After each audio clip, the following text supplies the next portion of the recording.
तो नाजरीन, ये थी सुर्खियां। बुलेटिन का आगाज करेंगे अहम खबर के साथ। वादी से आर्टिकल 370 हटने के बाद कल जम्मू कश्मीर और लद्दाख के डेलीगेशन ने पहली बार दिल्ली आकर वजीर दाखिला अमित शाह से मुलाकात की। वादी से आए इस वफ्त में पुलवामा, जम्मू और लद्दाख से करीब 100 लोग शामिल थे, जिन्होंने पहले वजारत दाखिला के अफसरान और फिर वजीर दाखिला अमित शाह से मुलाकात की। घाटी के वफद ने जम्मू कश्मीर से 370 हटाने के लिए वजीर दाखिला को शुक्रिया कहा। उन्होंने अमित शाह से कश्मीर के हालात पर चर्चा भी की। इससे पहले अमित शाह ने कहा था कि 370 हटने के बाद कश्मीर में कोई पुरतशद्दुद वाकया पेश नहीं आया। तो वादी के एक डेलीगेशन ने वजारत दाखिला पहुंचकर वजीर दाखिला अमित शाह से मुलाकात की और आर्टिकल 370 हटाए जाने पर सरकार का शुक्रिया अदा किया।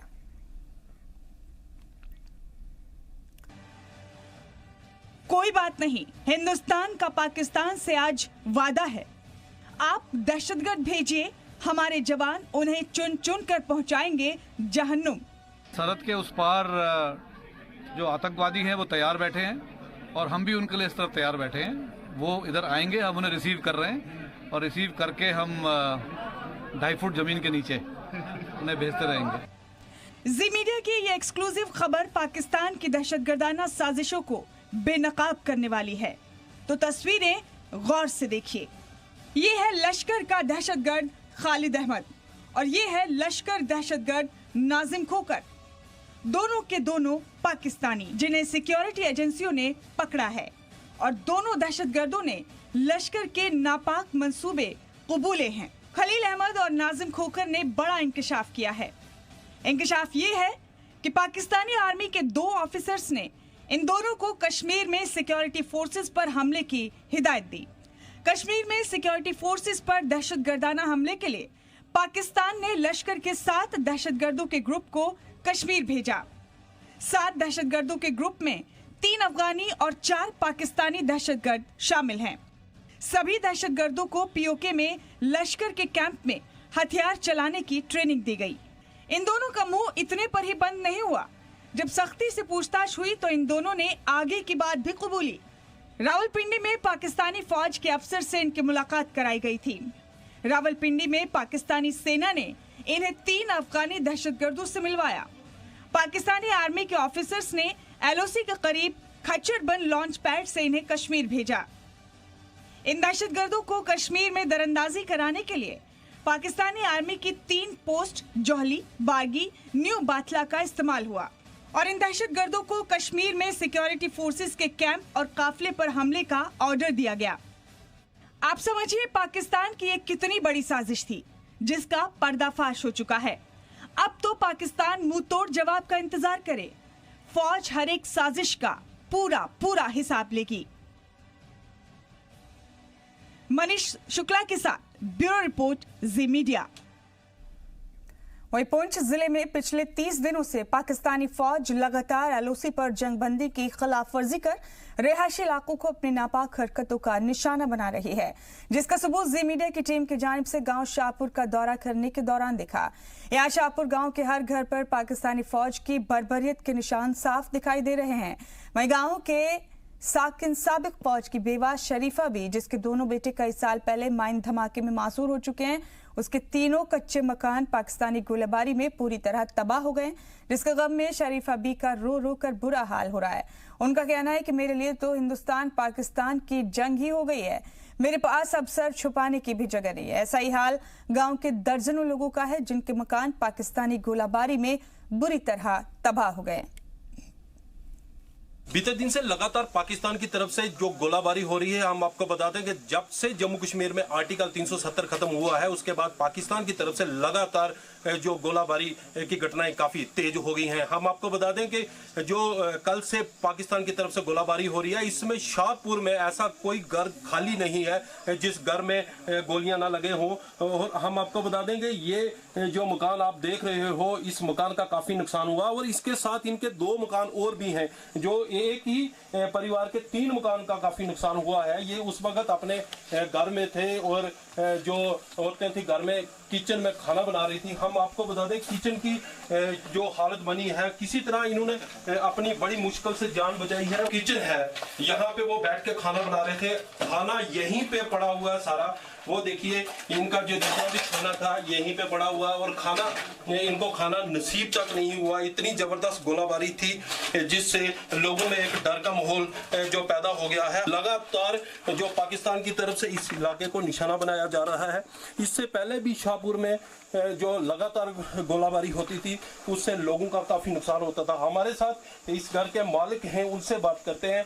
हाँ, उस वक्त आप क्या कर रहे थे और कितना नुकसान हुआ आपका? साहब जी मेरा नुकसान 3 मकान बर्बाद हो गए पूरे, एक पशु उसके भी लग गई, बाकी मकान 3 बर्बाद हो गए, सामान भी ख़त्म हो गया। मैं बच्चे छोटे छोटे थे, मैं अंदर ही थी। उस वक्त 3 गोले जिस वक्त लगे, उस वक्त एक अंदर में लगा, उस वक्त धुआं बढ़े, बस मैं निकल गया नाश के। कल तकरीबन दोपहर के बाद इतना गोलाबारी हुआ, लोगों का जीना हराम हो गया। लोगों आप देखो सर, ये मकान है, इसमें इनको रात रुकने के लिए कोई जगह नहीं है। इनका माल मवेशी था वो भी मर गया। अब ये किसी के घर में रह नहीं सकते, यहाँ बॉर्डर एरिया है।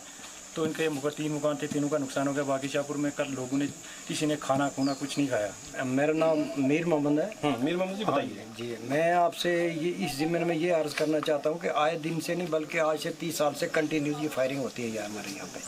अब ये जिस विधवा का ये घर है, वो ये एक भूतपूर्व सैनिक है। अब उसकी लाइफ का जितना उसकी कमाई थी वो तो सब आज ये ख़त्म हो गई। अब आगे उनका फ्यूचर क्या है? 2 बेटे इनके, दोनों हैंडीकैप हैं, दोनों की टांग जो है माइन ब्लास्ट से उनकी टांग ख़त्म है। अब ये बुढ़िया बेचारी क्या उस पेंशन पे उनको कमा के खिलाएगी, घर बनाएगी? अब ये तो लैंडलेस हो गए, इनकी तो ज़मीन ही ख़त्म हो गई, इनका घर ही ख़त्म हो गया। अब इनके रहने का कोई बंदोबस्त नहीं है। जैसा कि पूरे गांव में ऐसा कोई घर नहीं है जहां पे पाकिस्तान की गोलाबारी का निशान देखने को ना मिले। लोगों की मांग है कि एक तो हमें यहां पे जो बैंकर दिए जाएं और दूसरा जिनका नुकसान हुआ है उनको मुआवजा दिया जाए। गांव शाहपुर से रमेश बाली, जी मीडिया, पुंछ। पुंछ जिले में पाकिस्तान अपनी नापाक हरकतों से बाज नहीं आ रहा। एक तरफ जहां पाकिस्तानी फौज सरहद से मुतसिल इलाकों में रहने वाले लोगों को अपनी गोलाबारी से निशाना बना रही है, वहीं गांव शाहपुर में मजहबी मकामात को भी नहीं बख्श रही। पाकिस्तानी फौज ने अपनी नापाक हरकत को अंजाम देते हुए गांव की 2 मस्जिदों को निशाना बनाकर मोर्टार दागे, जिससे दोनों मस्जिदों को भारी नुकसान पहुंचा है। पाकिस्तानी फौज की गोलाबारी में मस्जिदों को निशाना बनाने से जहां गांव के लोग काफी खफा हैं, वहीं खौफ से लोग 2 दिनों से मस्जिद के बजाय घरों में ही नमाज अदा करने को मजबूर हैं। गांव के लोगों का कहना है कि इंतजामिया को मस्जिद के पास भी बंकर बनवा कर देने चाहिए ताकि गोलीबारी के वक्त नमाज अदा करने के लिए मौजूद लोग जान बचा सकें।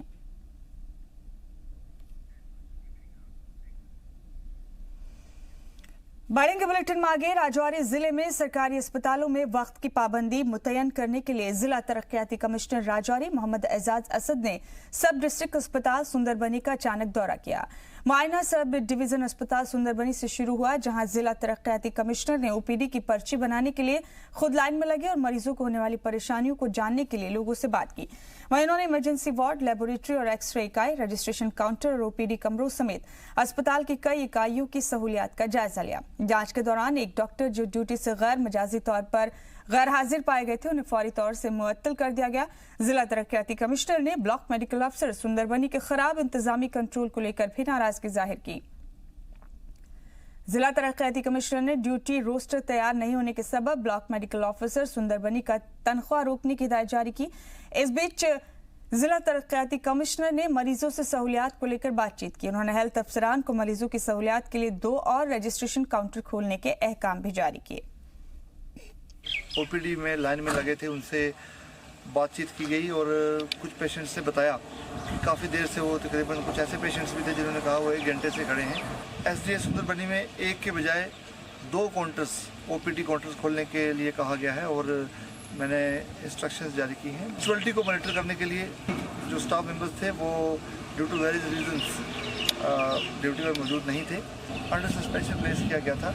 दे were not present on duty. और हमारी ये कोशिश रहेगी कि हर सरकारी दफ्तर में, हर गवर्नमेंट ऑफिस में जो पब्लिक सर्विस डिलीवरी है उसको यकीनी बनाया जाए।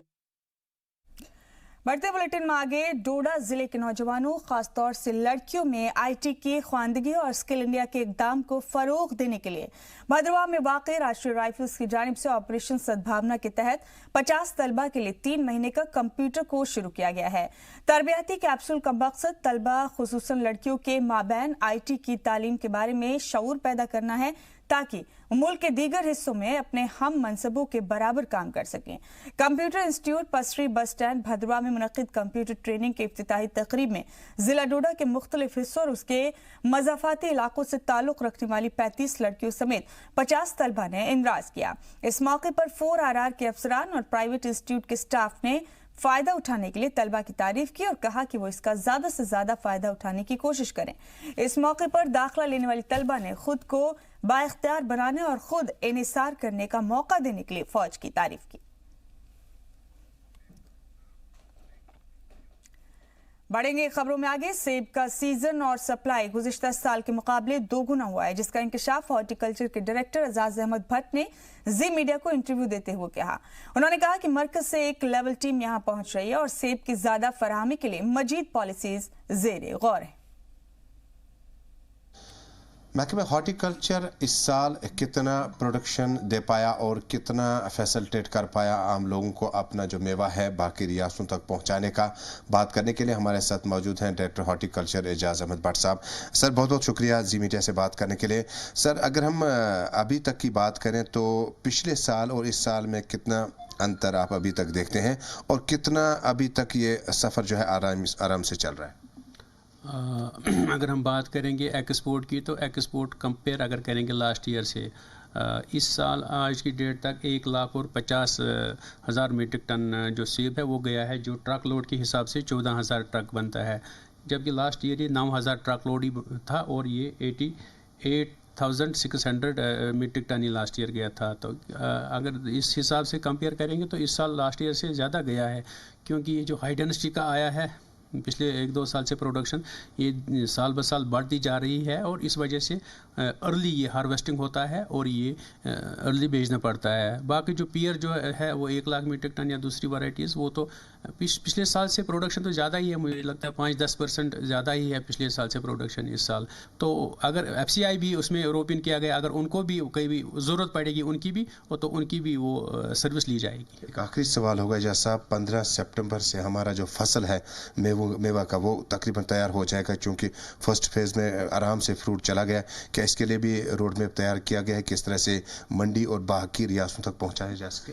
इसमें आपको भी शायद इसका इल्म होगा कि ऑनरेबल जो हमारे गवर्नर साहब है उन्होंने अनाउंसमेंट भी की है कि यहाँ नेफेड इंटरवीन करेगी, रोपिन आ जाएगी इसमें इस काम में और शायद वो 50% कोशिश करेगी यहाँ माल उठाने की।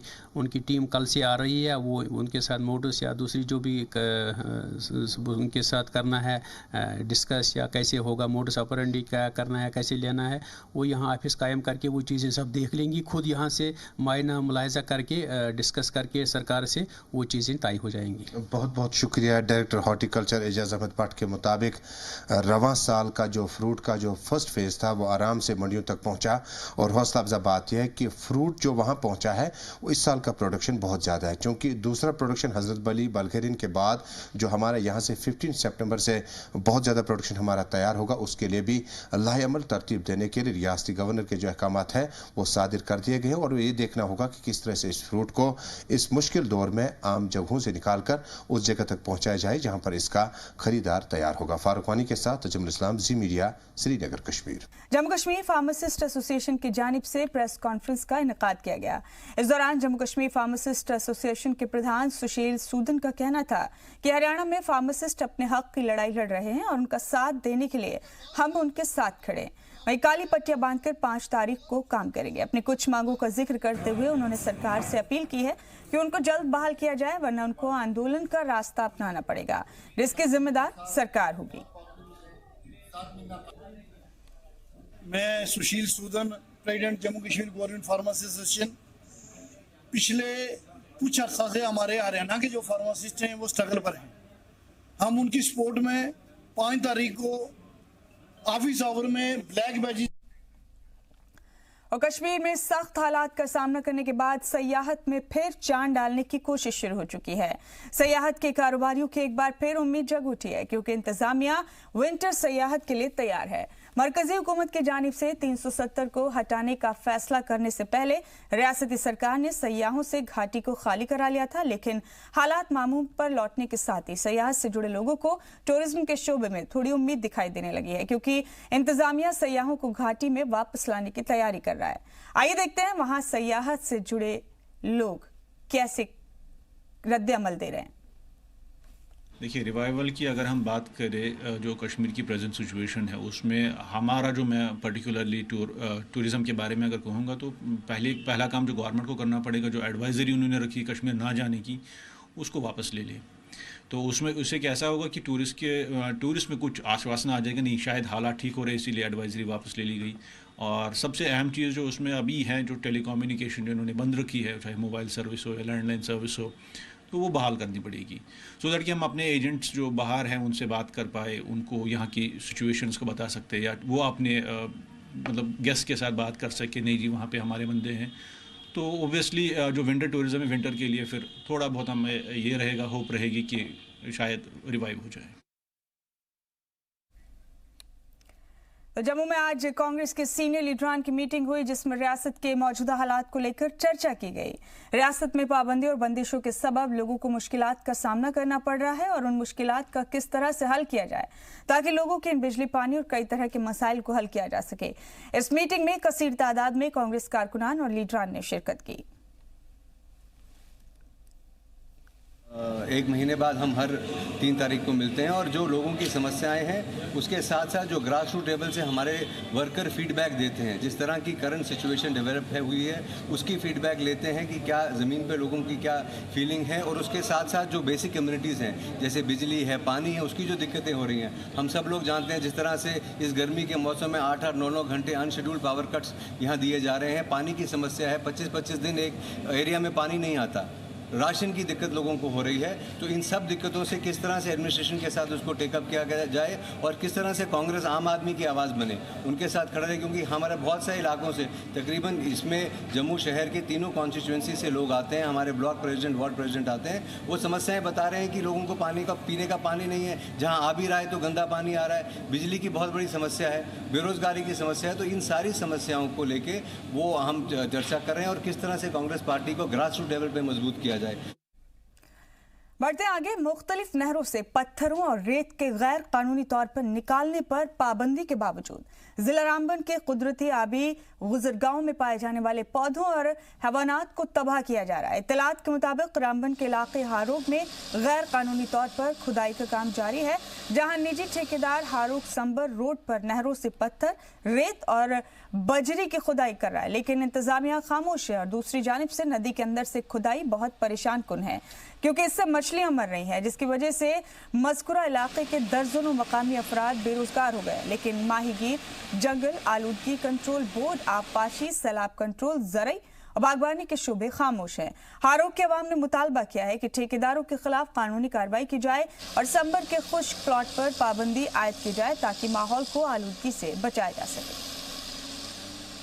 मौका मिला आपके चैनल के माध्यम से, एक मौका मिला हमें ये बात करने का। हमने आज से पहले भी यहाँ गैमन में भी पंचायत फोरम की तरफ से बहुत सारी बातें की है, इनसे रिक्वेस्ट की थी कि भाई ये हमारी नदी नाले जो हैं इनसे जब आप नीचे से ये पत्थर निकालना शुरू कर देते हो पूरी ज़मीन जो है धंसना शुरू हो जाती है। तो आप देख ही रहे हैं शायद चारों तरफ जो यहाँ ज़मीन धंस रही है, ऊपर से कई लोगों के मकानात जो हैं वो क्रैक हो रहे हैं, लेकिन गवर्नमेंट जो है इस तरफ तवज्जो नहीं दे रही है। यहाँ जो है डिपार्टमेंट के कुछ अफसर जो हैं वो मिले हुए हैं, गैमन कंपनी इंजीनियर के साथ मिले हुए हैं, जो कि उनको भी कुछ पैसा दे के और ये काम चालू कर रहे हैं और करा रहे हैं ज़बरदस्ती। यहाँ एक बीच में एक इलाके में जो ये गैमन की तरफ से एक क्रशर लगाया गया, स्टोन क्रशर लगाया गया है, ये रात को चोरी से लगाते हैं इसको और दिन को बंद होता है ये, और रात को दुनिया का एक गर्दा होता है। यहाँ हमारे पानी ख़राब हो गए, हमारे जंगलात जो हैं वो ख़राब हो गए हैं। पुंछ नगर में girls higher secondary school Sheesh Mahal में मरकजी सरकार के जल शक्ति अभियान के तहत जिला एजुकेशन डिपार्टमेंट की देखरेख में एक सेमिनार का इनेकाद किया गया, जिसमें बड़ी तादाद में स्कूल की तालिबात ने हिस्सा लेते हुए पानी को बचाने की जरूरत और अहमियत पर रोशनी डाली।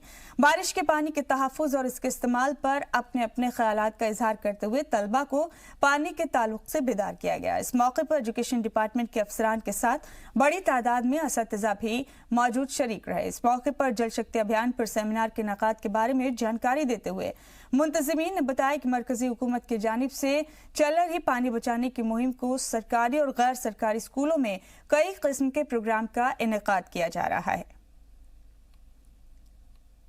कि हिंदुस्तान भर में ये कैंपेन चल रही है। ऑनरेबल प्राइम मिनिस्टर जनाब नरेंद्र मोदी साहब की तरफ से 15 अगस्त पे भी ये ऐलान किया गया था कि पूरे हिंदुस्तान में जल शक्ति अभियान वाटर ही लाइफ, पानी ज़िंदगी है, इस कैंपेन को जो है वो फैलाया जाए। इसके तहत यहाँ सेमिनार है जहाँ डिस्ट्रिक्ट लेवल के सेमिनार में बाहर से बच्चे आए हुए हैं और पानी के हवाले से और किस तरह से हम पानी का सही इस्तेमाल कर सकते हैं, रेन वाटर हार्वेस्टिंग का जो कंसेप्ट है वो क्या है, लोगों को एजुकेट किया जा रहा है बच्चों के ज़रिए।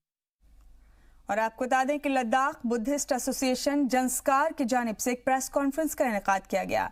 लद्दाख को मरकज के जेर इंतजाम रियासत करार देने के फैसले पर हुकूमत का शुक्रिया अदा किया गया और कहा कि मुल्क को 7 दहाई पहले आज़ाद हुआ था, लेकिन असल में लद्दाख के लोग अब आज़ाद हुए हैं और अब जाकर लद्दाख की सही तरक्की होगी। यहाँ के नौजवान तबके को पढ़ाई के अच्छे मौके मिलेंगे और बेरोजगारी भी कम होगी, जिससे यहाँ भी तरक्की होगी।